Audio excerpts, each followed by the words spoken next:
Se alguém já me viu falando sobre isso, que terremoto, seca, essas coisas todas que estão acontecendo, pandemias, tudo, já é uma parte da justiça de Deus sobre nosso pecado. Já é, né? Já é. É lugar frio, começando a ficar frio demais, outro quente demais, e vem seca, e vem pandemia, e vem o nosso pecado. Vamos ter que segurar a onda, é o nosso pecado. O mundo está sendo cobrado e ponto final. Né? Mas a gente não pode deixar de ver a forma de Deus destruir os confortos dos homens da terra, atingindo algumas coisas pontualmente caras para nós. Né? A destruição gradativa do meio ambiente. Isso faz referência à 7ª praga sobre o Egito. Né? Isso aconteceu lá no Egito, se você quiser anotar aí, Êxodo 9, 22 a 25. Tá? O primeiro anjo, Apocalipse 8, 7, o primeiro anjo tocou sua trombeta e foram lançados sobre a terra granizo e fogo misturados com sangue. 1/3 da terra pegou fogo e foi queimado 1/3 das árvores, além de toda a relva verde. Então o que a gente vê aí nesse juízo? 1/3 de desmatamentos e queimadas, granizo, fogo misturado com sangue, é queimada a 1/3 parte da terra, 1/3 parte das árvores e toda a erva verde foi queimada. Então a primeira trombeta revela o desmatamento e queimadas da 1/3 parte das árvores do planeta. João vê o granizo e fogo misturado com sangue como um sinal de grande destruição. A gente sabe que mais do que a 1/3 parte das matas originais, né, já não existe. E isso já mostra o cumprimento dessa palavra. Porém, né, a profecia também pode se referir às florestas existentes no momento desse acontecimento. O que torna pior ainda, o que torna isso mais agravante. Tá? Então, esse sentido, ele se torna num teor terrível muito grande, no sentido da mensagem da primeira trombeta. A cada dia a gente vê que as matas são destruídas pelo ser humano. E os efeitos da poluição, aquecimento global, que está causando aí o desaparecimento de muitas espécies. Está sumindo. Segundo, a destruição da estabilidade econômica. Isso também faz referência à primeira praga lá sobre o Egito. Está em Êxodo 7, 20 e 21. Você pode comparar junto com Apocalipse 8, 8 e 9, que diz assim. O segundo anjo tocou sua trombeta e foi lançado sobre o mar, algo parecido com uma montanha em chamas. 1/3 da água do mar se transformou em sangue. Morreu 1/3 de todos os seres vivos do mar. E foi destruído 1/3 de todos os navios. A destruição do bem-estar e da saúde humanos. Tá? A segunda trombeta. Vulcões, tsunamis, uma montanha em chamas atirada no mar, a 1/3 parte do mar se transforma em sangue, né? Uma 1/3 parte das criaturas do mar morrem e 1/3 parte das embarcações que estarão neste momento serão destruídas. A segunda trombeta ela revela um desastre no mar, com uma enorme montanha lançada lá em chama no oceano, causando uma terrível destruição, tanto de embarcações e animais marinhos. Esta grande montanha em chama demonstra ser uma descrição de vulcões, que ao explodir causam um terremoto e ao se lançar no mar causam um tsunami, com consequências terríveis, terríveis, terríveis. Nessa segunda trombeta, a 1/3 parte dos oceanos é atingida e quando diz que o mar se torna em sangue, isso significa que os seres marinhos serão atingidos e morrerão. Então, grande parte dos peixes do mar estão sendo afetados a cada dia mais pela poluição. E muitas espécies também estão já desaparecendo. Além disso, existe aí a tal pesca predatória, né, que tem literalmente transformado o mar em sangue. né? Então, em tudo isso, a gente pode ver a mão, né? Tudo que a gente lê em Apocalipse, a gente pode ver a mão maldosa do ser humano, né? A terra que ele deveria cuidar, ele mesmo está amaldiçoando. E isso vai ser devolvido, né? Isso vai ser devolvido, né? Apocalipse 8, 10 e 11 diz assim: o terceiro anjo tocou sua trombeta e caiu do céu uma grande estrela queimando como uma tocha sobre um terço dos rios e sobre as fontes de água. O nome da estrela era Amargor, pois tornou amargo um terço das águas e muita gente morreu ao beber dessas águas amargas. A destruição da certeza dessas coisas vai causar assombro, terror e doenças mentais. Isso faz referência, irmão, à nona praga sobre o Egito, que está lá em Êxodo 10, 21 e 23. Tá? Então é a poluição da água doce, uma estrela em chamas que cai do céu sobre a terça parte dos rios, sobre as fontes das águas, o nome da estrela é absinto, a terça parte das águas se transforma em absinto, muitas pessoas morrem por causa dessas águas por serem amargas. Pastor José, seja bem-vindo, meu pastor. Então, a segunda trombeta anunciou a poluição da terça parte da água potável do planeta. Há uma observação, irmão. O Brasil hoje, ele é a maior fonte de água doce no mundo. Isso significa que, para um futuro bem próximo, nós corremos um grande perigo. Um grande e enorme perigo. Porque aí a guerra nessa época já não será por ouro, por pratas. Há muitos anos os pessoal dos estrangeiros ficam olhando para nosso amado país por causa das nossas águas doces. Tá? Então a gente tem que orar bastante mesmo, para que Deus aí nos faça suportar o que está para vir, né? João viu essa grande estrela queimando que cai sobre os rios e as fontes de águas. Irmão, sabe o que eu fico pensando? Esse tipo de revelação, o apavoro que acho que João teve.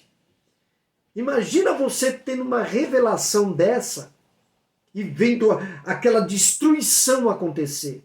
Um dia eu acordei apavorado, falei para Silvia, mas eu me vi lá na situação, foi antes da pandemia. Silvia, eu vi um mar cobrindo os prédios estavam numa montanha e vi um barulho terrível e quando eu olhei para cima eu vi um mar cobrindo as montanhas e os prédios. Quando eu pensei em correr para o outro lado, eu vi do outro lado a mesma coisa. Como eu não tinha para onde correr, eu bati o joelho no chão e acordei. Graças a Deus voltei da visão. E aquilo, depois eu falei, eu acordei apavorado com essa revelação. Logo depois dessa revelação, passou-se poucos dias, a pandemia tomou conta. Aí eu percebi que a pandemia ainda não é nada. Não é nada. Nada comparado com o que ainda há de vir.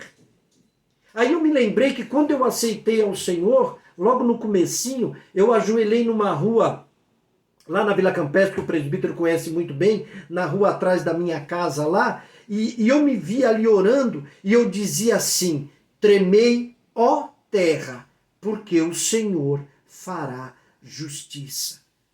De lá para cá, eu tinha 19 anos, 19 para 20 anos. 40 anos se passaram, eu só vejo as coisas piorarem a cada dia. De lá para cá. Então, continuando na estrela. Essa estrela recebe o nome de absinto, que significa amargos. Então, os efeitos são doenças e morte de muitas pessoas.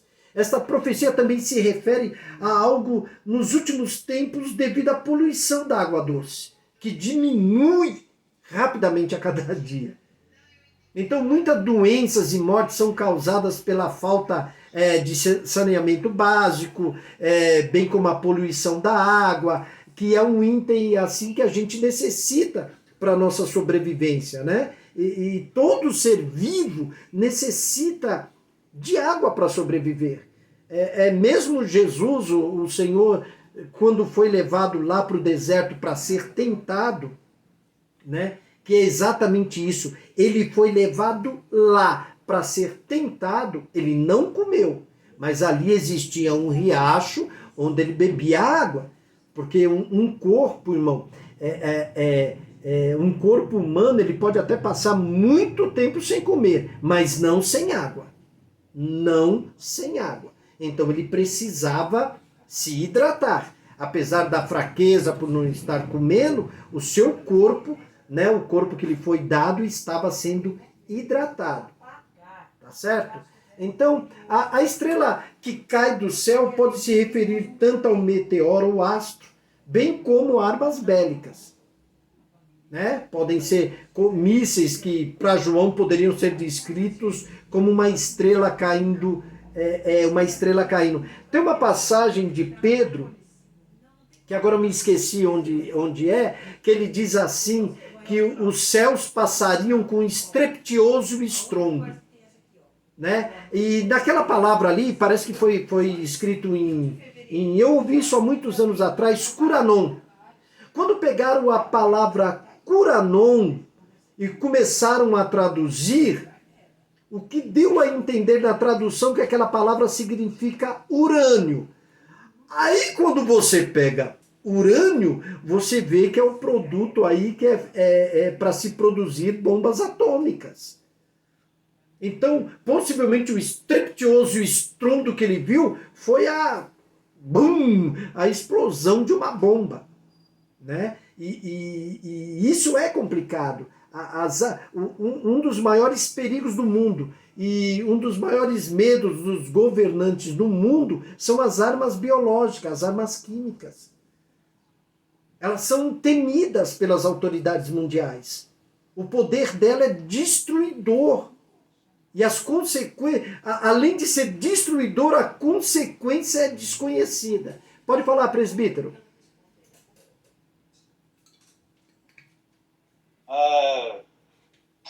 O senhor falou aí, eu me recordei, estou aqui puxando aqui no computador. Vocês se lembram, dia 15 de fevereiro de 2013, aquele meteoro lá na Rússia? Não lembro. Lembra não, pastor? Eu não lembro. Lembra, pastor José? Lembra? Eu não lembro. Meteoro lá no interior da Rússia. Estou aqui com as imagens e tudo. Esse episódio, né, quando aconteceu, eu me recordei exatamente dessa passagem que o senhor está explicando aí. Aí né, minha opinião em pé, fiquei pensando comigo, aí, ó, isso aí sabe o que foi? Lá em São Paulo eu falei para as pessoas, isso aí sabe o que foi? Deus avisando ao mundo como será o Apocalipse. Como será mais ou menos o suado trombeta, o grande estrondo que haverá. Porque se os irmãos puxarem no YouTube, é o meteoro de Chelyabinsk. Já estou falando russo, hein? Bem russo. Chelyabinsk. Aí os irmãos depois puxam aí, e para recordar tô falando língua estranha já, irmão. Muito. Essa foi mesmo. muito estranha. Aí vocês vão ver lá os vídeos, né? Do meteoro passando, e quando ele passa, então dá aquele estrondo, né? Aquela explosão, e a onda do som, sei lá, onde quebrou várias janelas, pessoas foram feridas, os alarmes dos carros todos dispararam. Aí depois veio o governo dizer que não sabia, sendo que o pessoal vê meteoro a milhares de distância da Terra, eles não sabiam que aquele meteoro havia passado. Por quê? Porque eles esperavam algo trágico no planeta Terra. Só que não aconteceu. Né? Não aconteceu. E todos nós todos nós sabemos que o mundo está numa expectativa de que algo vai acontecer. Né? E a palavra de Deus, ela é fiel. Já disse Deus através de Isaías, que a palavra que ele envia, ela não volta vazia. E aí o Deus que falou pela boca de Isaías veio a esse mundo e lançou outra profecia. Passarão os céus e a terra, mas as minhas palavras não passarão. Amém. Pode cair um rio, um tio, mas as minhas palavras não passarão. Então, o mundo está numa expectativa de que algo vai acontecer. E como o pastor nos alertou várias vezes aí, o mundo está na expectativa da guerra nuclear. O mundo fala que futuramente, possivelmente, o mundo vai acabar numa guerra nuclear. Mas a gente sabe que é exatamente o que o Espírito inspirou o apóstolo Pedro a escrever. Que essa terra e esse céu estão reservados para o grande dia. E a gente sabe que todos esses alardes é justamente sinal para quem está apercebido, isso são sinais dos fins dos tempos. É isso aí, pastor. Depois procurem lá, hein? Depois da aula lá, meteoro em, olha, mais um pouquinho de língua estranha para vocês. Cheliabisque. Depois você escreve e joga no grupo, porque ô palavrinha feia. Então é isso, pessoal, que a gente tá vendo. Eu também não acredito que Deus vai permitir que o homem destrua a terra. De forma nenhuma. De forma nenhuma. Né?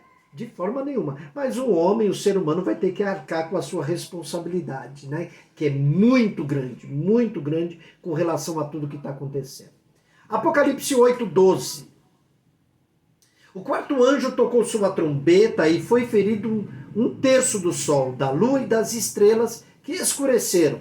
Um terço do dia ficou sem luz e também um terço da noite. Né? Então a gente pode perceber aí também a poluição do ar, pois foi ferida a terça parte do sol, da lua, das estrelas, e isso daí significa também assim os efeitos da poluição também.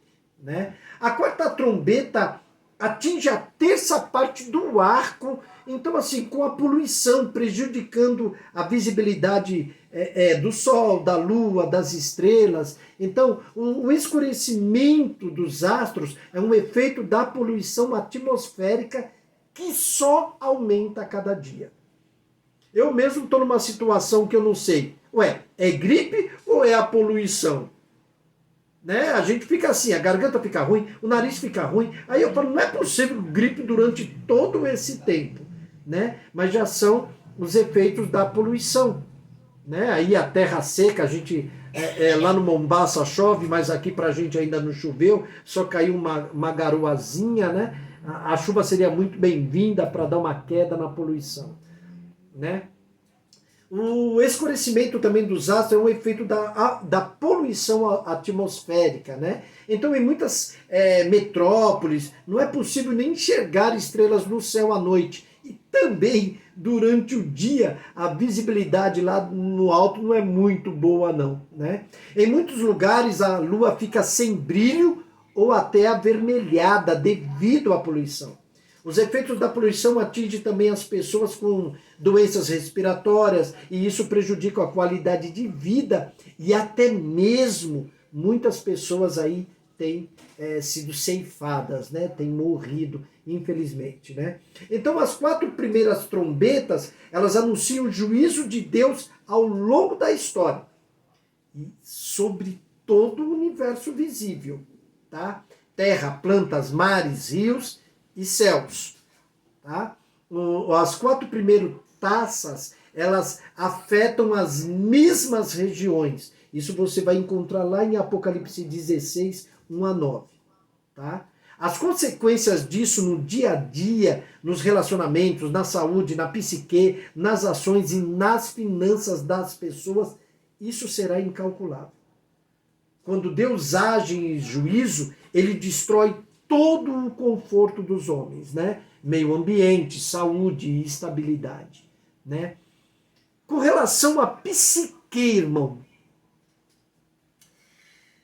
cada dia que passa isso vem piorando, né?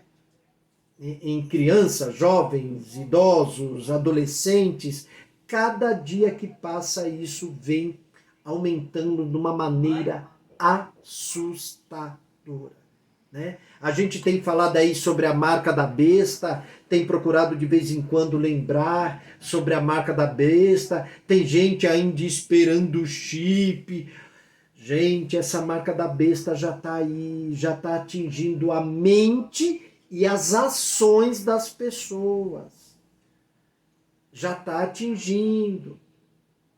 O 666, a marca da besta, é só um plágio lá da marca de Deus. Coloquem na mente de vocês. Olhem, meditem na minha palavra dia e noite. Dia e noite. Para que as nossas ações sejam diferentes das ações do mundo. Para que a nossa mente não seja atingida como está sendo atingida a mente do mundo. Deus nos dá diretrizes, nos dá caminhos a seguir que nos protegem, né? As leis de Deus, as leis divinas, quando Cristo veio cumprir a lei, é como se ele tivesse, está vendo aqui a minha lei? A minha lei protege vocês. A minha lei é uma cerca de proteção para vocês. Sabe? A lei, ela vinha a te proteger, né? Ele resumiu em dois, que já é difícil, que não é brincadeira. O primeiro é difícil. O segundo, então, aí eu fico pensando, qual que é o mais difícil? Amar a Deus sobre todas as coisas ou o próximo como a mim mesmo? Para mim, amar a Deus sobre todas as coisas, eu tenho que rejeitar tudo que me envolve, tudo que está no meu coração, que pode superar a Deus. E aí? Para mim amar o meu próximo, pô, o cara é chato, ela é chata, e vive falando mal de mim, não sei. Qual que é o pior aí para os irmãos? Eu já fiz a minha escolha. Mas qual que é aí para os irmãos? Qual que é o pior? Amar a Deus sobre todas as coisas?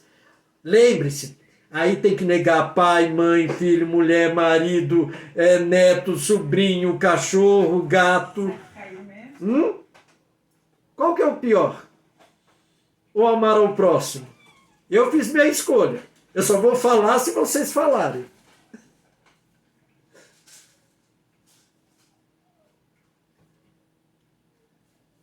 Fala, Celinha.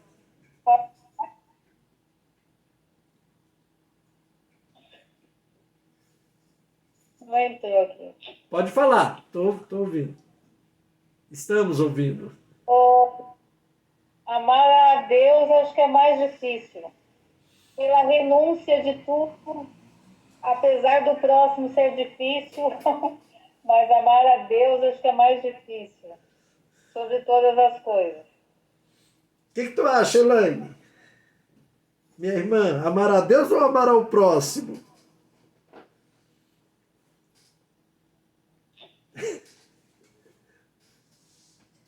Fala!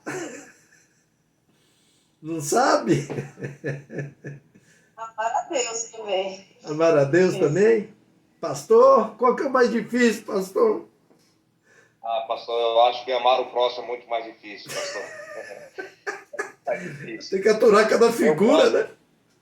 O próximo, ele acaba nos decepcionando muito, né? Deus não decepciona nunca, né, pastor?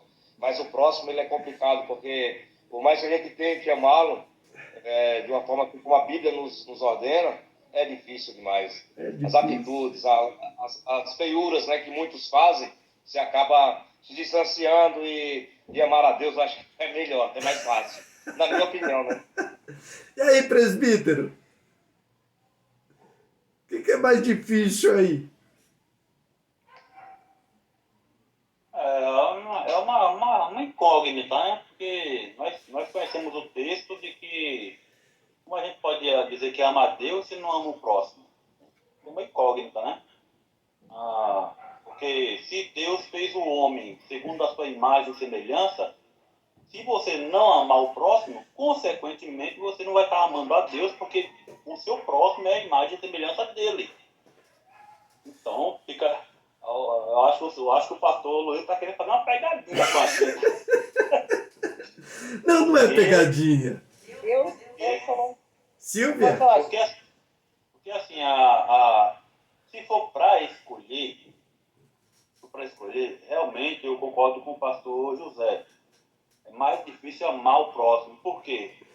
Porque você dizer que ama algo que você não vê é mais fácil. Por quê? Porque se você deixar de amá-lo, aquilo que você não está vendo, aquele que você não está vendo, que é abstrato, a gente crê nele pela fé, ele não tem como chegar na sua cara e dizer que não ama você também. Então você não vai se sentir magoado por não se sentir amado. Agora, se você não ama o próximo, que você vê e vai na cara dele e fala, ó, eu não te amo, cara. Ele vai falar pra você, e eu também não te amo. Então tá bom, então segue a tua vida e eu segue a minha. Tá bom, então não me dirija mais a palavra. A mesma coisa. Aí você fica batendo boca com ele. Com Deus não tem como bater boca. Porque você vai dizer a ele, Senhor, eu te amo. Aí você vai sentir no coração e dizer pra você, eu amo muito mais. Se você dizer para ele, Deus, eu não te amo, ele vai continuar dizendo para você, mas eu continuo te amando. Só que você não vai conseguir ouvir a voz dele se não estiver diante dele. Diante do próximo é diferente, né? Sim. Diante do próximo você pode responder, resmungar, mandar, se você não me ama, cara,